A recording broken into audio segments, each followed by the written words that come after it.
南向精裝修大四房，呢一套房朝向夠靚，而且景觀都夠靚喎，係小區園林別墅景觀，樓間距超闊嘅。呢套房咧喺亞皆樂萬象郡二期136方全新精裝修嘅四房，呢個裝修咧以阿泰之前拍嗰啲裝修咧係唔一樣嘅，你睇下呢個裝修嘅風格又係唔一樣嘅體驗喎。咁呢個廳咧係3米8大開間嘅，咁我哋嘅飯廳位咧都係整咗我哋嘅餐邊櫃啦，都係可以擺翻張大嘅餐台嘅。入裏邊廚房空間都夠大嘅。睇下呢啲空間感都算 OK 㗎，側邊咧仲有個生活陽台嘅。呢套房樓層唔係好高，喺電梯嘅9樓睇出嘅視野咧都係比較舒服，因為樓間距比較闊嘅。呢套房啱裝修好，後期再置辦少少家私電器過嚟就可以啦。咁我哋睇翻我哋房間呢一邊嘅格局，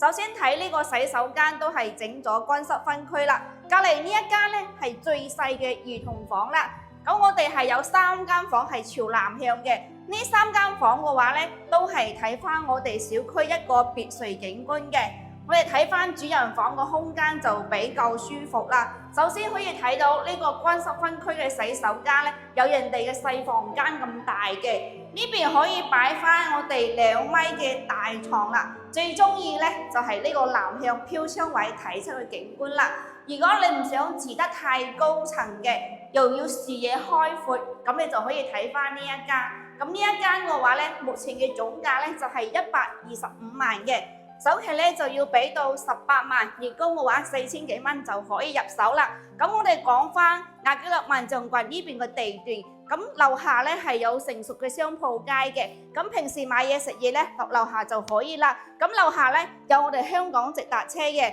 有公交總站啦，都有我哋 T91到關口嘅，所以呢邊坐車咧都係非常之方便嘅。咁我睇鋪頭咧就喺呢個小區旁邊嘅，叫做德賢優選房。如果你想了解亞皆樂萬象郡呢一帶嘅房源嘅話咧，咁你就可以揾翻我啦。